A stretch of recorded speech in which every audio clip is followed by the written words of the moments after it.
Selamat pagi. Assalamualaikum warahmatullahi wabarakatuh. Selamat bergabung dalam webinar sesi pertama yang bertemakan tantangan generasi milenial di era Society 5.0. Acara ini diselenggarakan oleh Kanwil DJP Kalimantan Barat. Perlu kita ketahui saat ini generasi milenial mempunyai tantangan dalam menghadapi era baru di kehidupannya, yaitu era Society 5.0. Sebagaimana komplement revolusi industri 4.0, perlu diarahkan pada peran generasi milenial untuk kemajuan bangsa di masa depan. Untuk itu, kita memerlukan cara kerja baru untuk mengubah tantangan menjadi peluang. Nah, di sesi pertama webinar ini, peran generasi milenial di era Society 5.0 sangat diperlukan untuk bisa menghadapi perubahan itu sendiri. Untuk itu, kita hadirkan di tengah-tengah kita Dr. Nela Yantiana, MM, AK, CA, CMI, CPA. Silakan bergabung di tengah-tengah kita. Ya, Mbak Dia, saya sudah bergabung. Ya, Ibu. Sebelumnya saya akan membacakan profil dari Dr. Nela Yantiana, yaitu riwayat pekerjaannya, beliau merupakan Ketua Jurusan Akuntansi Fakultas Ekonomi Bisnis Universitas Tanjung Pura. Beliau juga staf keuangan pembantu Dekan 2. Dan beliau juga merupakan Sekretaris Pusat Kajian dan Pengembangan Akuntansi di Fakultas Ekonomi Universitas Tanjung Pura, dan masih banyak riwayat pekerjaan lainnya yang tidak bisa saya sebutkan satu persatu. Dan juga beliau banyak sekali pelatihan-pelatihan yang juga beliau ikuti. Untuk itu, untuk mempersingkat waktu, saya persilakan Dr. Nela Yantiana, MMAK, CA, CMI, CPA untuk memaparkan materi dalam 40 menit ke depan. Dan untuk peserta dapat mengajukan pertanyaan dalam link yang tertera di kolom chat nanti ya. Langsung saja Dr. Nela Yantiana, MMAK, CA, CMI, CPA untuk memaparkan materi pada pagi ini. Ya, baik. Terima kasih Mbak Dia, tadi sudah dibacakan CV-nya ya. Mohon maaf, selalu saja masih menggelitik di hati kita kalau misalnya melihat detailnya begitu banyak berjejer gitu ya. Itu menandakan sebenarnya bahwa kita jangan berhenti untuk belajar. Sebenarnya itu yang pesan-pesan yang ingin disampaikan, bahwa sampai kapanpun kita akan terus selalu belajar. Ya, itu. Nah, baik Mbak Dia, boleh saya ini share screen. Share screen, silakan Ibu. Baik, terima kasih. Ya, saya juga harus menyapa ini, kebetulan di sini masih hadir Bapak Ahmad Jamhari dan Bapak Fadri. Ya, selamat pagi Pak, dan juga para peserta yang masih standby di Zoom meeting ini. Alhamdulillah kita bertemu di Zoom meeting ini dalam kondisi yang sehat walafiat, dan kita akan sharing knowledge terkait dengan materi yang akan saya sampaikan di sini adalah terkait dengan bagaimana tantangan generasi milenial di dalam memasuki era Society 5.0 ya. Nah, saya coba untuk share screen dulu ya, Bapak Ibu.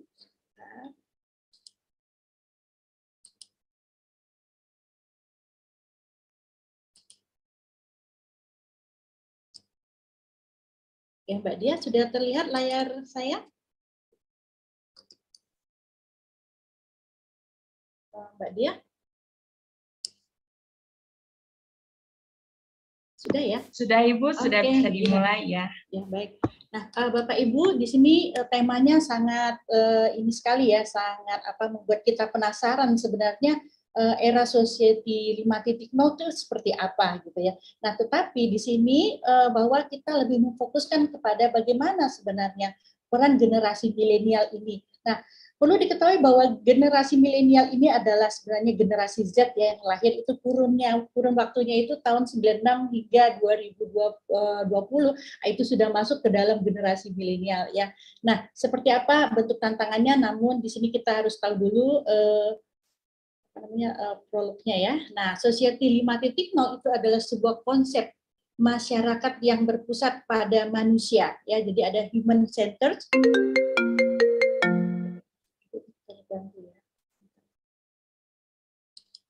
Ya.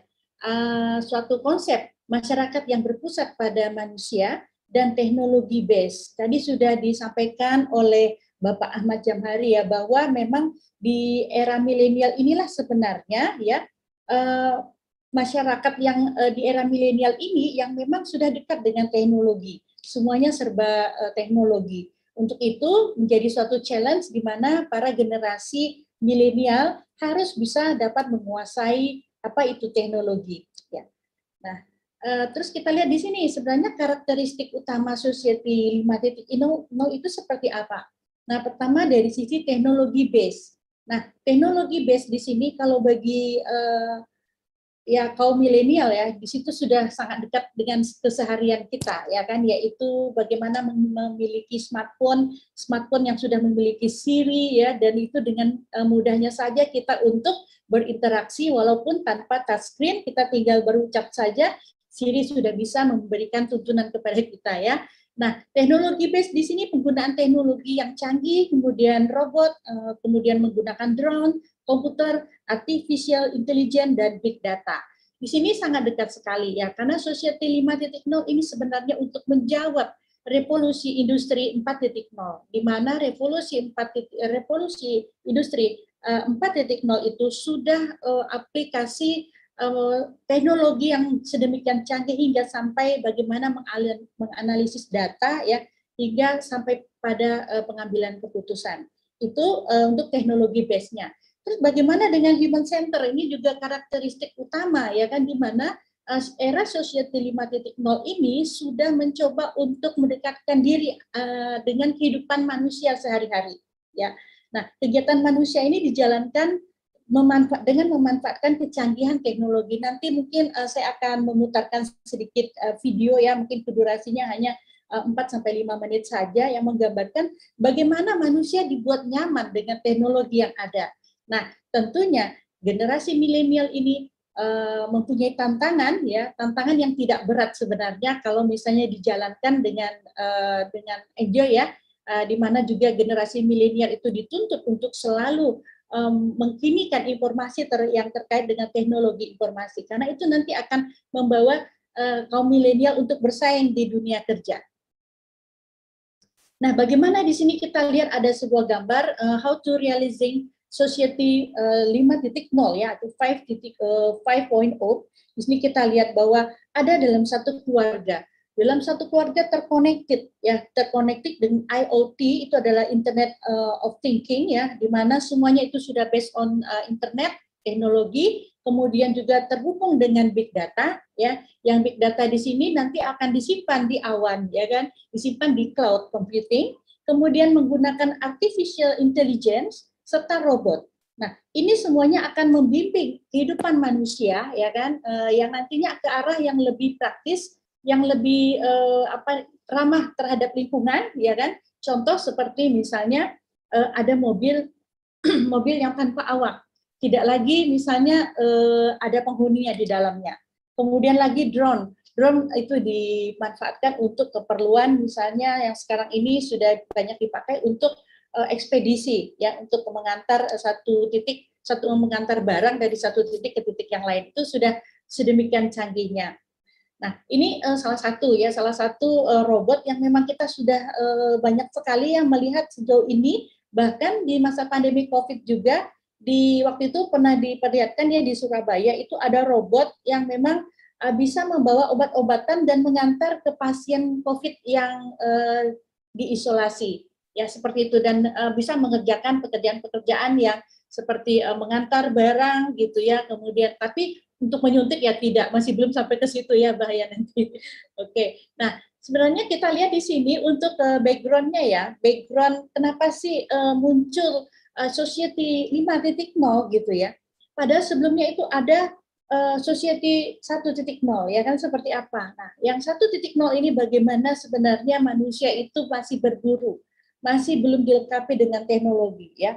Untuk untuk menghidupi kehidupan sehari-hari mahasiswa manusia pada saat itu memang harus berburu, terus mencari bahan makanan di hutan ya.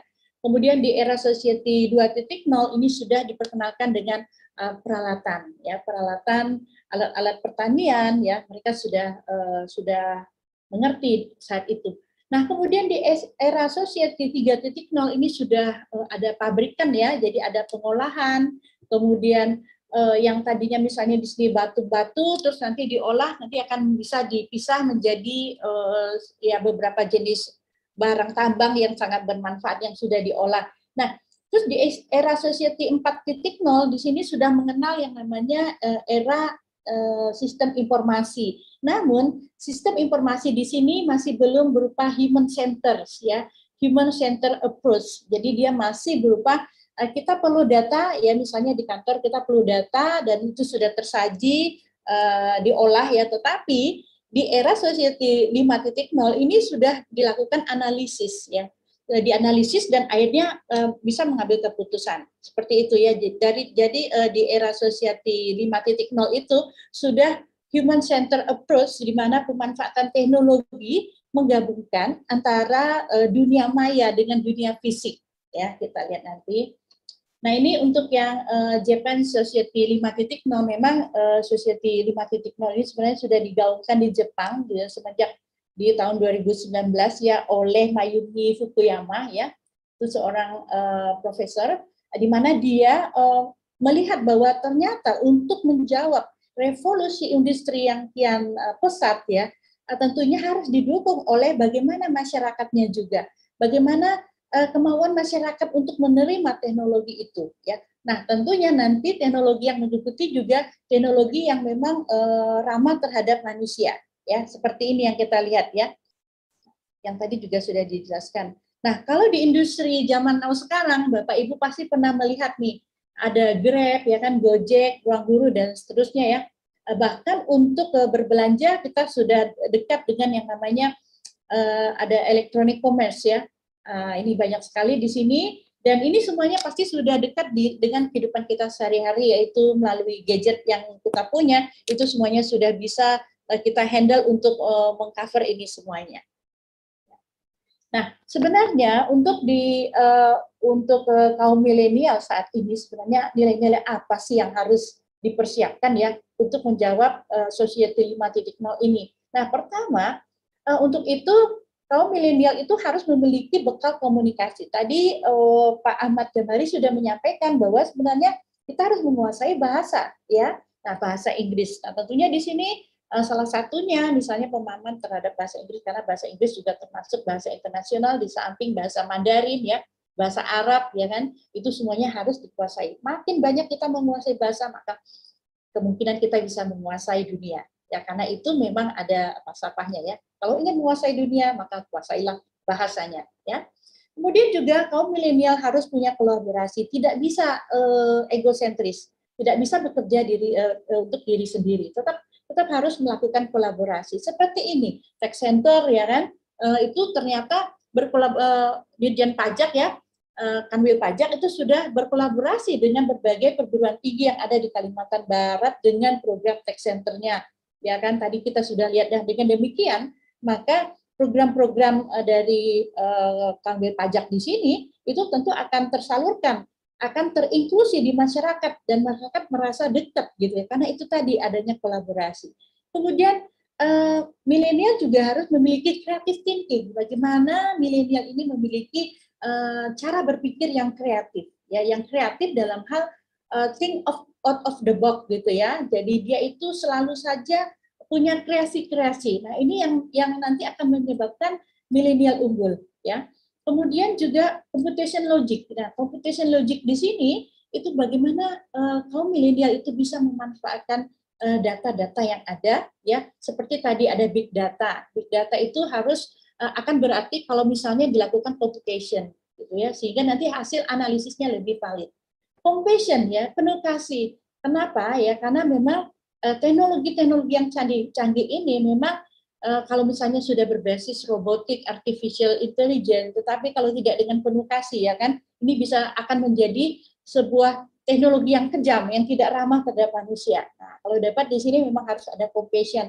Kemudian culture appreciation ya. Jadi di sini untuk budaya juga itu harus diberikan penghargaan karena memang di society ini kan kita berhidup bersosial ya. Tentunya masyarakatnya heterogen dan itu tetap harus kita menghargai budaya-budaya. Kemudian ya, yang tak kalah pentingnya juga masalah emotional intelligence ini juga harus dipersiapkan oleh para milenial saat ini, ya kan? Selain emotional intelligence itu yang juga ada spiritual intelligence, kemudian ada apalagi ya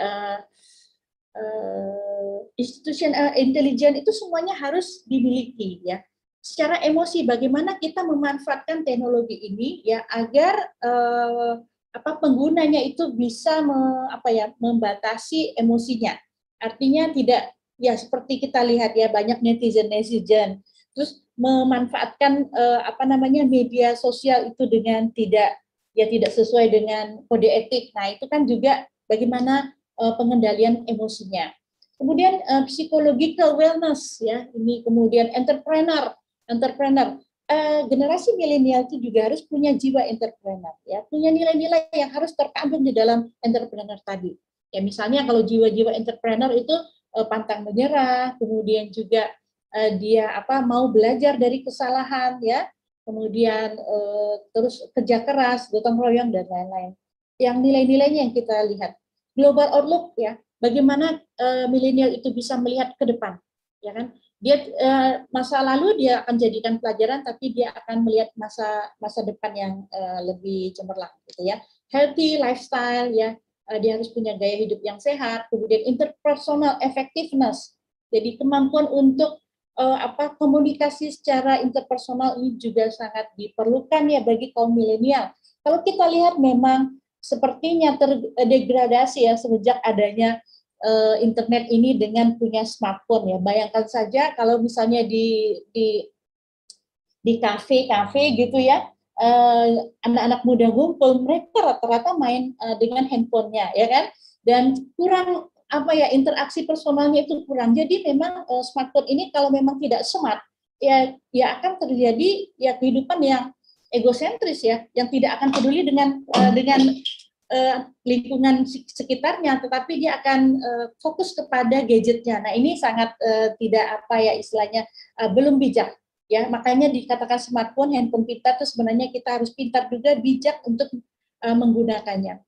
Kemudian leadership ya, lifelong learning, bahwa di sini juga kita harus sepanjang hidup kita harus belajar dan belajar terus. Itu untuk para generasi milenial di dalam memasuki era society 5.0 ya, problem solving, social and national responsibility, dan yang terpenting adalah network. Jadi para milenial itu kalau ingin menjawab tantangan society 5.0 dia harus teamwork. Jadi teamwork ini kurang lebihnya dengan juga kolaborasi ya. Jadi harus ada teamwork yang bagus sehingga dia bisa menang dalam persaingan baik itu dunia kerja maupun dalam berkarirnya. Ya. Kalau kita lihat dari transformasi dari society 4.0 ke 5.0 bahwa di sini bahwa penggunaan robotik dan data analitik mengambil alih pekerjaan dasar yang dilakukan oleh akuntan. Ini kalau misalnya bekerjanya sebagai akuntan ya. Tetapi ya dengan adanya society 5.0 dan menjawab era revolusi industri 4.0 ya kan, mau tidak mau ya kan, semua profesi baik itu apakah akuntan kah atau itu notaris kah atau dan lain-lain ya profesinya itu harus bisa melakukan kebijakan atas pengambilan keputusan dari pengolahan data yang ada. Nah, dengan era society 5.0 itu teknologi sudah data-data itu sudah dianalisis, tinggal kita bagaimana kebijakannya. Dan ini yang tidak dimiliki oleh robotik tadi ya. Banyak perusahaan besar telah mengembangkan teknologi ini karena didukung oleh standarisasi atas proses pengelolaan keuangan, kemudian standarisasi atas arsitektur sistem dan informasi, ya kan? Dan itu semuanya harus dimiliki kemampuan bagi kaum milenial saat ini. Tidak bisa dia ke arah yang konvensional, tapi dia akan melek digital, ya, melek teknologi. Karena sebenarnya yang diinginkan pasar ya seperti itu gitu ya. Kaum milenial juga dituntut memiliki kompetensi misalnya kemampuan menganalisis data, kemudian juga mengembangkan teknologi informasi ya, dan memiliki leadership skill. Ini juga harus dikembangkan oleh kaum milenial. Nah, tantangannya seperti apa dengan adanya data yang berbasis cloud ini? Maka kaum milenial ini harus memang bisa mengelola data, kemudian bagaimana menganalisisnya hingga sampai kepada bagaimana pengambilan keputusannya. Ya, setiap profesi mempunyai kekuatan penggunaan big data. Profesi apapun, bahkan seorang auditor juga. Ya, auditor itu bisa menggunakan big data. Ini contoh misalnya ada auditor ya, dia akan memeriksa tentang aset-asetnya itu tentang tanah. Tanahnya itu misalnya di ujung Kalimantan Barat dan itu susah untuk dicapai. Tetapi dengan adanya big data, dengan menggunakan teknologi Google Earth, kemudian drone ya, direkam titik GPS-nya dan itu nanti bisa akan dibuat pola dan itu nanti bisa akan diketahui sebenarnya misalnya aset wilayah atau Pemda A ini di wilayah di zona yang mana. Jadi dari pantauan atas juga bisa gitu ya.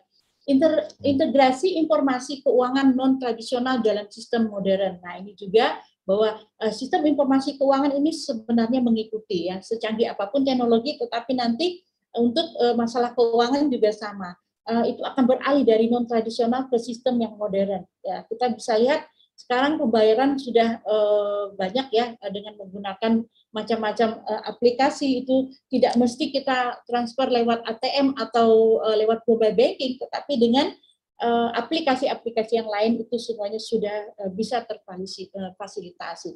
Kemudian pekerjaan apapun menjadi lebih efisien dan mobile. Ya. Nah, bagaimana dengan kalau kita lihat di sini ya contoh pemanfaatan drone ya untuk keperluan mengangkut ya barang dari satu titik ke titik yang lain. Jadi drone-based delivery could reduce greenhouse gas emission and energy use in the transportation sector. Jadi bisa dibayangkan kalau misalnya ada mobil tanpa awak, kemudian mengirim barang itu dengan menggunakan drone ya, betapa sebenarnya kita sudah mencoba untuk mengurangi efek dari emisi gas rumah kaca ya, yang bisa merusak lapisan ozon di bumi kita. Ya dengan adanya seperti ini, kalau misalnya yang tradisional kan diangkut dengan menggunakan mobil truk gitu ya, dan itu perlu berkilo-kilometer melewati jalan-jalan. Tapi kalau sudah drone, ini sudah dengan mudahnya, dan kita lihat memang nyaris tidak ada gas emisinya yang keluar dari drone ini. Amazon DHL itu juga menggunakan sistem drone untuk sistem pengantarannya. Nah, kemudian bagaimana dengan 4 tren transformasi ya dari revolusi industri 4.0 itu terus dengan era society untuk menjawabnya ya, society 5.0 dalam hal artificial intelligence. Bagaimana di sini misalnya contoh ya kodifikasi entry akun, kemudian menganalisis kontrak, mengidentifikasi transaksi, itu semuanya sudah bisa dilakukan dengan menggunakan kecerdasan intelektual ya.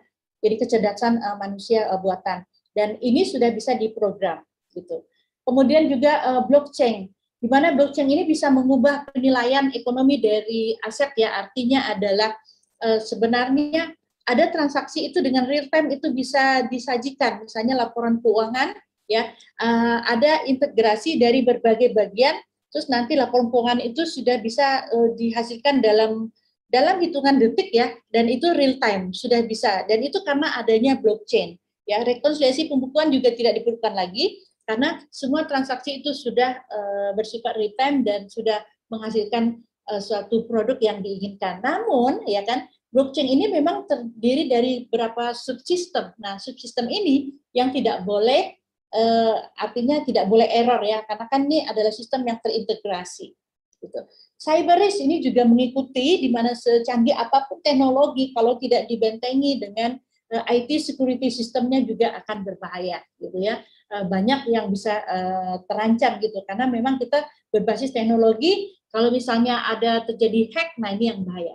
Nah, untuk cyber risk ini juga ada kontrol yang baru untuk detection, respon, dan resilience ya, di mana di sini cyber risk juga bisa ditangani dengan revolusi industri 4.0 dan society 5.0. Big data analytics, nah ini juga yang kita harus tahu bahwa menggunakan cloud computing itu juga sangat membantu menyediakan sumber baru data non finansial dan membantu keputusan khusus dan menyediakan penilaian, ya, bahwa penggunaan big data ini semuanya sudah di berbagai sektor sudah menggunakan, ya. Salah satunya misalnya kalau kita memiliki tempat penyimpanan data itu melalui cloud misalnya, ya, terus nanti ada sistem yang terkoneksi dengan tempat storage dan kemudian dilakukan pengolahan hingga sampai penganalisis data, gitu ya.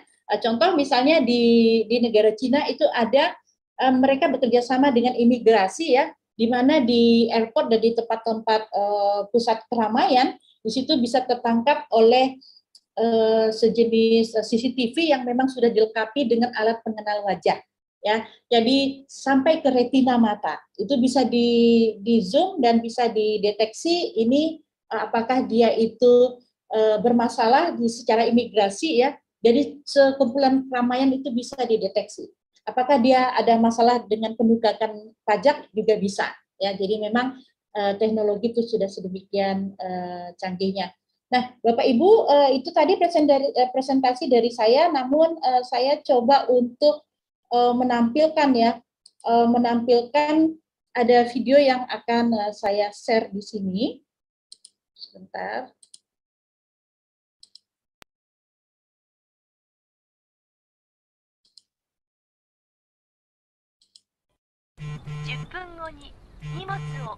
Ya, Bapak Ibu, ini adalah sedemikian canggihnya teknologi sehingga bisa memudahkan manusia dalam kehidupan sehari-hari. ここはちょっと未来の日本のとある町。時間ぴったり。IoT や AI 技術によって叶えられるソサエティ 5.0 の社会です。おはよう。朝ごはん何にしようかな。スムージーはいかがですか？いいね。そろそろお出かけの時間です。よっ。コロッケパンとミックスサンドいつものお店でお願い。注文しておきます。昨日から血圧が高いみたいですが。あら、そう？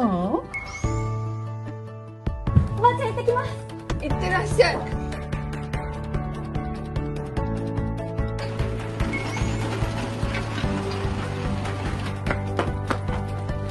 はようございます。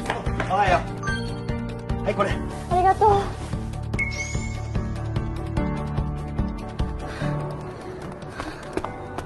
危ねえ、間に合った。先輩。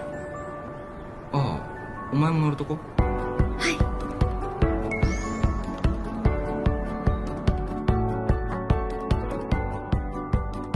未来が楽しみでしょ。なんか言った？なんでもないです。Ya, tadi sudah saya sampaikan yang video yang terbaru, ya, itu terkait dengan kemudahan apa yang kita bisa dapat dengan teknologi yang demikian canggihnya, ya. Nah, sebelum saya menutup presentasi dari saya, ada sebuah pantun nih, Mbak Dia. Halo, Mbak Dia. Oh, ya, ya, Mbak Dia. Ya, saya tadi sudah selesai presentasi dan ada pantun sedikit, ya. Bapak Ibu, ya. Ke Sungai Kapuas memancing ikan, ikan dimakan asik dengan ngobrol. Generasi milenial yang kami banggakan, teruslah semangat memasuki era Society 5.0. Ya. Demikian, Mbak Dia. Ya. Terima kasih Ibu Nela atas pemaparan materi yang sangat luar biasa pada pagi ini. Nah, sebelum masuk sesi tanya jawab, mari kita berikan tepuk tangan untuk narasumber kita, Ibu Nela. Ya, terima kasih. Dan langsung saja ya, kita masuk pada sesi tanya jawab pada webinar sesi pertama ini. Di sini banyak sekali pertanyaan yang masuk. Saya awali untuk pertanyaan dari Nurul Anissa, Politeknik Negeri Ketapang. Bagaimana kalau robot yang diharapkan membantu manusia malah memberontak dan mengancam manusia? Saya persilakan Ibu Nela berkenan untuk menjawab. Baik, terima kasih. Waduh, ya kalau robot ini bisa memberontak, ya kan? Itu sebenarnya ada filmnya, ya. iRobot, ya. Jadi Will Smith waktu itu yang jadi artisnya. Nah, sebenarnya robot ini memang sudah disetting sesuai dengan programmernya ya. Dan memang diyakini bahwa robot itu tidak memiliki perasaan. Jadi dia tidak bisa memberontak, kecuali memang mungkin ada yang error ya. Ya, ada yang error, mungkin errornya di dalam program. Nah, ini yang memang bahaya, makanya harus ada IT security system ya, di mana di situ harus ada kalau misalnya ada intruder atau ada yang menghack. Nah, yang menghack robot itu memang bisa kacau dibuatnya ya. Maka dari itu secanggih apapun teknologi harus berdampingan dengan IT security systemnya, agar ya tidak semua orang yang bisa otorisasi ya dengan beberapa password yang memang sudah terenkripsi dan tidak bisa dimanipulasi gitu ya. Nah, karena memang robot ini memang dibuat desain oleh programmernya, dan kalau di film-film ya ternyata memang ada, kalau di film ya itu ada di antara ribuan robot yang diciptakan ternyata ada satu yang memiliki perasaan ya kan, tapi seperti itu di film. Kalau secara ilmiah memang sejauh ini robot itu memang dibuat sesuai dengan keinginan programmernya, tetapi ya kan itu bisa kacau di mana kalau misalnya terjadi hacker ya, terjadi hacker atas program yang sudah ada gitu ya. Gitu, demikian Mbak Dia. Terima kasih Ibu Ya, Nela bagus pertanyaannya ya. telah menjawab pertanyaan pertama. Nah, selanjutnya pertanyaan dari Sarif Mansur dari Universitas Tanjung Pura. Pertanyaannya, seberapa besar dampak pandemi terhadap perpajakan di Indonesia? Mengingat pandemi ini belum memperlihatkan tanda berakhir, dan bagaimana tantangan Ibu terhadap rencana pengenaan PPN baik pada bidang pendidikan serta bahan-bahan pokok premium? Apakah setelah pandemi ini pemerintah akan meningkatkan penerimaan pajak melalui tarif-tarif yang baru? Saya persilakan Ibu Nela untuk menjawab. Oh ya, nah ini pertanyaannya sebenarnya udah menyangkut ke kebijakan ya, kebijakan di pusat ya kan. Tapi sebenarnya ya di era pandemik ini memang kondisi perekonomian masyarakat itu kan masih baru merangkak ya, karena memang pandemik itu kemarin cukup banyak sekali yang tersita ya, artinya keuangan ya kan, kemudian penjualan juga tidak mencapai target ya, itu juga merupakan apa istilahnya itu pukulan yang sangat berat. Dan sekarang tengah memasuki masa recovery dari pandemi COVID ini ya, pemerintah memang pernah ada ya rencananya itu ingin mengenakan beberapa tarif pajak ya, tetapi ini kan masih apa istilahnya debatable ya, karena memang dengan pertimbangan bagaimana kondisi perekonomian saat ini. Nah, terus juga bagaimana tantangan ya kan? Tantangan sebenarnya untuk meningkatkan perpajakan seperti apa ya? Nah, salah satunya adalah dengan mensosialisasikan betapa pentingnya pajak ini untuk pengembangan atau untuk membantu perekonomian di Indonesia ya. Dengan pajak kita bisa membangun infrastruktur ya kan, seperti itu. Tetapi kalau misalnya kembali ke mikronya, mikro ini para pelaku usaha itu sebenarnya ya harus ada istilahnya tuh harus ada apa ya keringanan ya yang diberikan, karena melihat boro-boro ya untuk membayar pajak kayak seperti itu katanya ya, untuk menghidupi usaha agar berjalan aja mereka susah. Nah itu mungkin ada kebijakan-kebijakan nanti dari perpajakan yang memang bisa melihat dari sisi hal tersebut. Gitu Mbak Dia. Di-unmute Mbak Dia. Oh iya, mohon maaf Ibu. Terima kasih atas jawabannya. Untuk pertanyaan selanjutnya dari Emeliana Sukasi dari Institut Santibuana.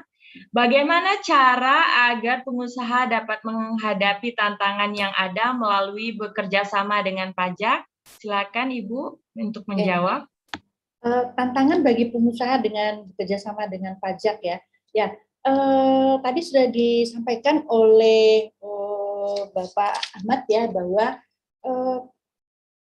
pajak ini kan memang sebuah kewajiban ya, kewajiban yang memang harus diemban baik itu pengusaha dan saya juga ASN juga harus tahu gitu, sadar akan kita harus punya kewajiban untuk membayar pajak.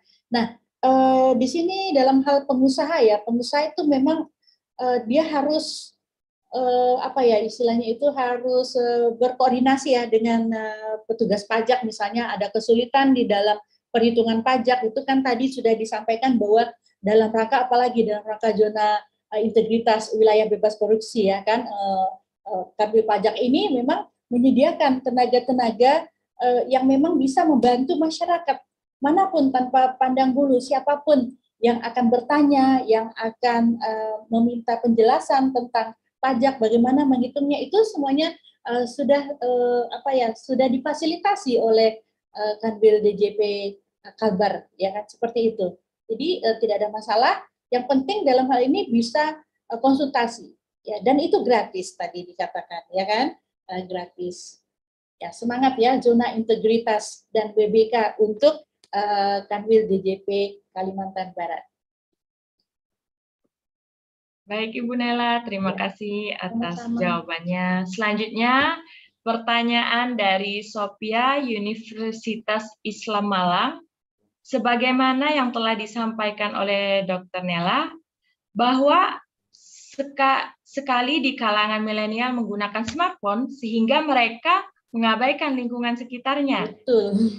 Bagaimana cara efektif mengajak generasi milenial untuk mengubah pola pikir soal pajak demi mewujudkan generasi milenial yang sadar pajak? Dipersilakan Ibu Nela untuk menjawab. Wow. Ya, tadi memang iya ya. Jadi dengan adanya smartphone ini cenderung memang egosentris ya. Orang itu sibuk dengan handphonenya masing-masing, ya kan. Nah, sekarang kalau misalnya sebuah tantangan nih, bagaimana sih era milenial ini bisa bisa mensupport pajak gitu ya, dengan cara menanamkan kesadaran bagi kaum milenial bahwa pentingnya pajak untuk sebenarnya ini kan pajak dari rakyat untuk rakyat, ya kan, pajak dari rakyat untuk rakyat. Nah, tentunya dengan adanya istilahnya pajak ini, kaum milenial sebenarnya harusnya semangat. Oh, kita punya jaringan yang bagus. Indonesia punya satelit. Satelitnya dari mana? Ya kan, dari pemerintah. Uangnya dari mana? Dari pajak gitu ya. Jadi akan kembali juga ke diri mereka masing-masing gitu. Jadi kaum milenial itu juga harus sadar akan pajak dan mereka juga harus disiplin, juga harus menanamkan nilai-nilai bahwa semakin semakin peduli dengan pajak, maka tadi ada yel-yel kehidupan berseri, ya kan. Nah, itu kehidupan akan lebih nyata dan lebih bahagia karena semua infrastruktur bisa dibangun, ya kan, karena tadi dari pajak yang kita bayar. Baik Ibu Nela, terima kasih atas jawabannya ya. Ini banyak banget pertanyaan yang masuk ke saya. Selanjutnya dari Ramadandi Universitas Pancabakti. Adanya banyak perubahan yang terjadi akibat Society 5.0, salah satunya dituntut kemampuan analisis thinking untuk menganalisis data yang telah dikelola sistem. Untuk selanjutnya dapat dilakukan pengambilan keputusan. Pertanyaan saya adalah, bagaimana cara menumbuhkan kemampuan ini, baik analisis thinking dan kemampuan, yaitu berani mengambil keputusan. Terlebih tidak bisa dihindari beberapa orang takut mengambil resiko dalam mengambil keputusan dan kesulitan dalam mengembangkan kemampuan berpikir kritis. Ibu dapat menjawab pertanyaan? Oke, silakan. Ya, terima kasih. Jadi dengan adanya data analitik ya, big data analitik ini sebenarnya membantu bagi siapapun yang mengambil keputusan karena ini bersifat ilmiah dan bisa dipertanggungjawabkan, dan bahkan data analitik ini sudah tersaji dalam bentuk visualisasi, baik itu dalam bentuk grafik atau dalam bentuk tampilan 3 dimensi, tidak berupa tabel-tabel lagi. Kita akan melihat berupa pie diagram gitu ya, dan kita bisa mengambil keputusan itu. Jangan takut untuk mengambil keputusan karena memang itu didukung oleh data yang benar-benar valid, yang sudah diolah, dan sudah yang lebih unggulnya lagi dengan menggunakan big data analitik ini, tidak lagi menggunakan sampel, tapi menggunakan seluruh member dari populasi yang ada gitu. Nah, itu unggulnya, sehingga hasil apapun dari penggunaan big data ini dan setelah dianalisis itu sudah bisa dijadikan bagian untuk jadi pertimbangan dalam pengambilan keputusan. Ya, itu contohnya apa ya? Kalau misalnya saya melihat di sini contohnya misalnya tadi ya ada misalnya kita ingin mencari ini ya masyarakat yang kalau ini di negara lain ya masyarakat yang suka mangkir pajak gitu ya, itu kan datanya sudah ada di database negara ya kan, dan nanti di pusat-pusat keramaian itu bisa terdeteksi dari wajah ya, sensor wajah kemudian retina bisa ketahuan ini namanya siapa, si A si B. Dan kalau misalnya DPO ya, daftar pencarian orang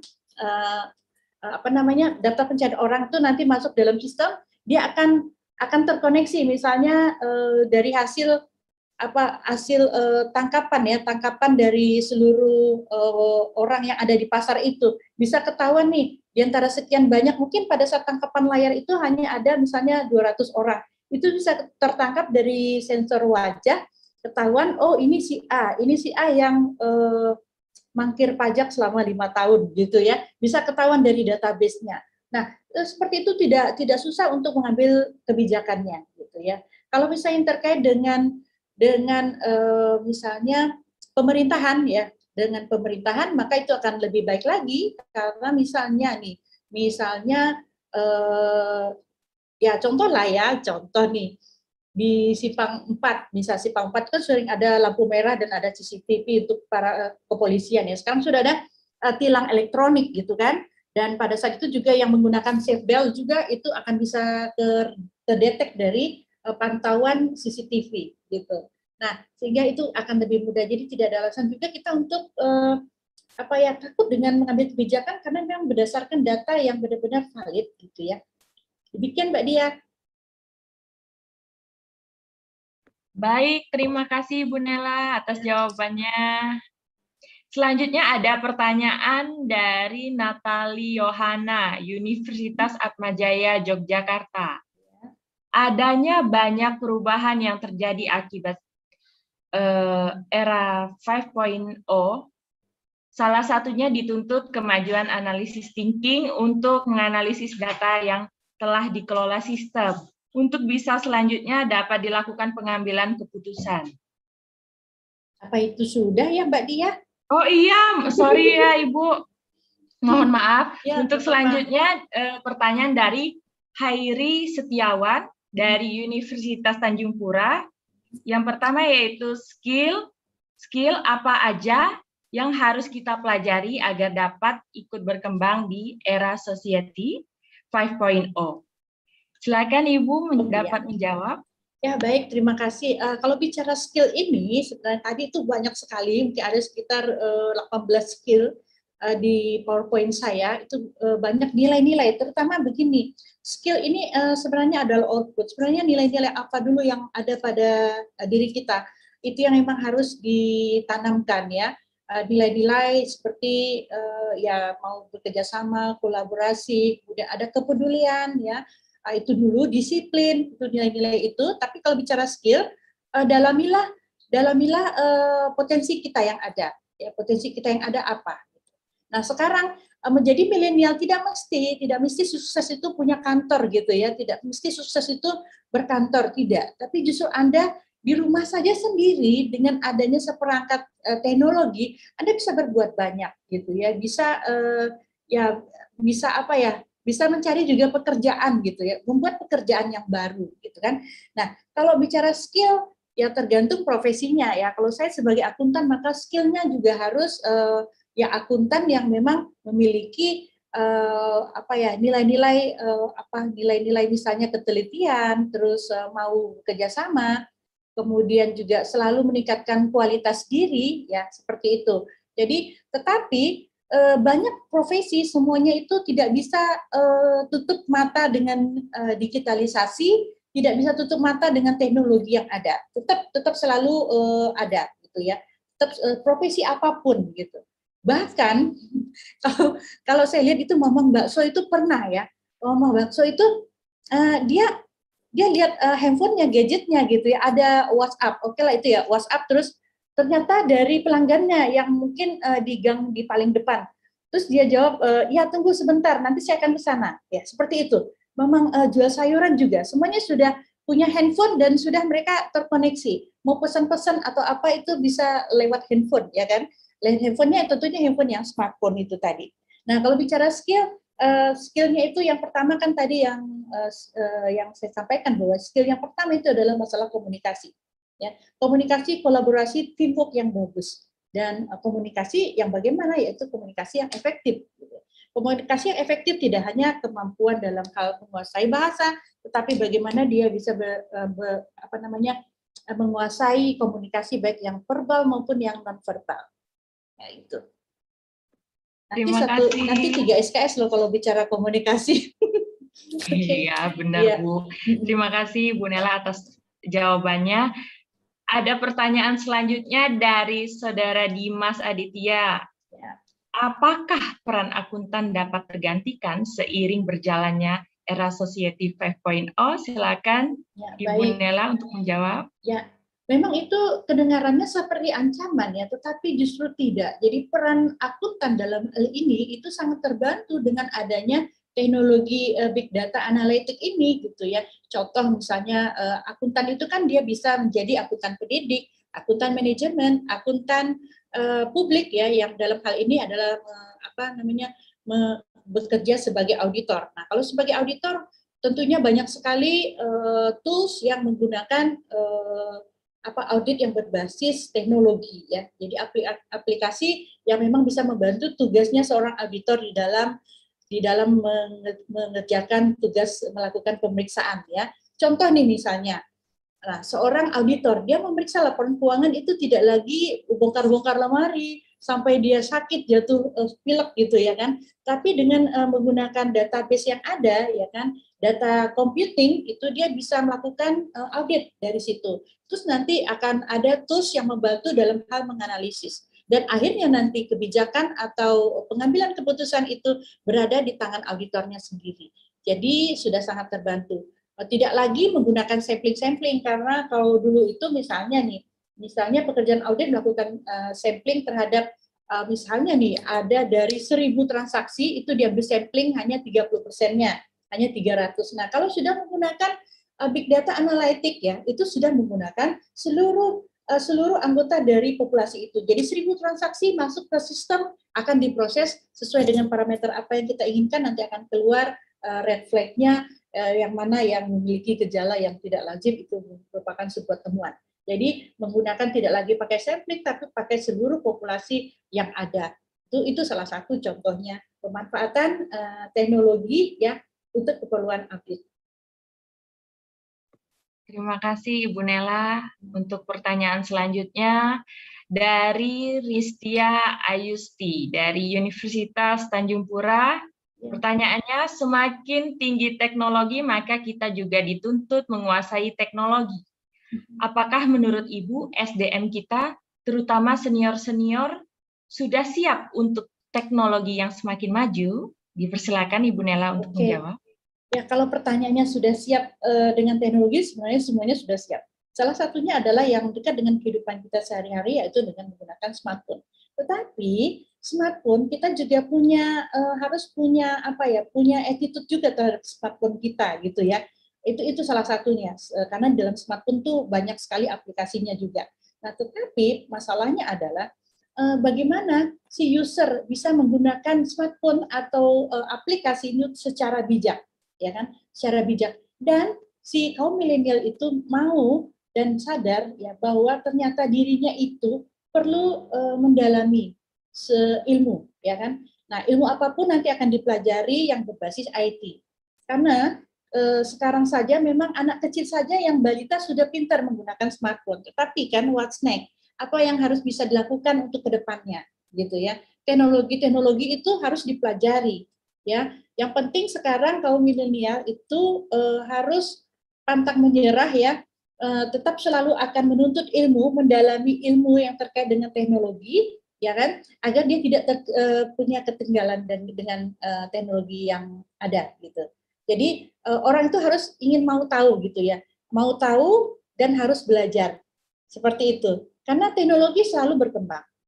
Ya, tahun lalu dengan yang sekarang saat ini sudah yang pesat perkembangannya. Makanya harus digali banyak-banyak informasi sebanyak-banyaknya, tapi jangan lupa harus disaring. Kaum milenial harus punya filter yang baik, mana yang baik, mana yang tidak.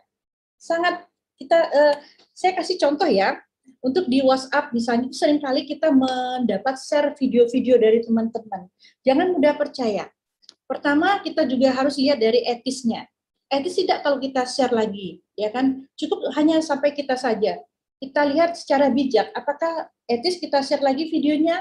Misalnya video kecelakaan atau orang meninggal itu kan sangat tidak etis ya. Kemudian juga yang terkait dengan video, kalaupun benar, ya kan? Kalaupun benar, kita teliti lagi. Biasa video itu bisa diedit, ya kan? Bisa diedit, kemudian kita cermati benar-benar, ya. Jadi memang harus smart juga menggunakan smartphone karena memang dituntut yang usernya juga harus smart, ya. Tidak dengan mudah percaya dengan share-share yang ada, karena kita akan harus teliti dulu kebenarannya. Ya, di samping itu tingkatkanlah kemampuan diri dengan peningkatan teknologi informasi, ya, yang memang yang memiliki kode etik lah, seperti itu. Demikian Mbak Dia. Terima kasih Ibu Ya, atas jawabannya. Selanjutnya ini pertanyaan terakhir ya. Oh, ya. Dari Bapak Ruli Arista dari STIE Mulia Singkawang mengenai perkembangan revolusi industri 5.0, tidak menutup kemungkinan bahwa nantinya segala pekerjaan manusia bisa digantikan oleh mesin. Apakah hal ini berdampak baik atau malah buruk bagi kita sebagai yang akan silakan Ibu Nela untuk menjawab.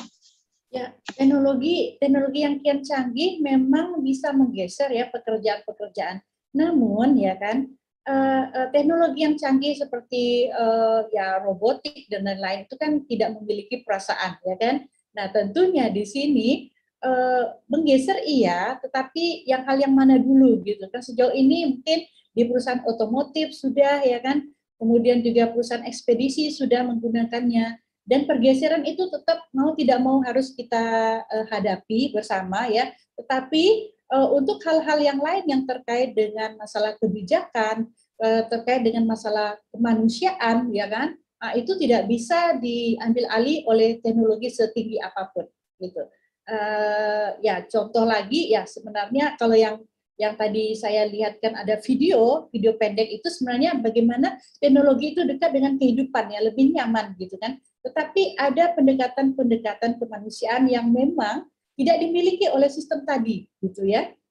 Ya contoh misalnya kan tadi ada seorang cewek Jepang terus dia pesan dari rumah terus singgah ke toko untuk ngambil sarapan, seperti itu saja.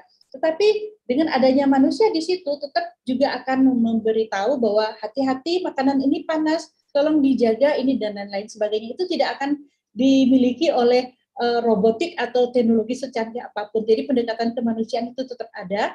Ya seperti tadi saya bilang kalau untuk pekerjaan menjadi auditor itu juga setinggi apapun justru memang memudahkan auditor dalam bekerja, tetapi pekerjaan tertentu yang terkait dengan analisis ya kan, analisis hingga sampai pengambil keputusan kebijakan itu tetap dihandle oleh manusia, tidak bisa menggunakan robot.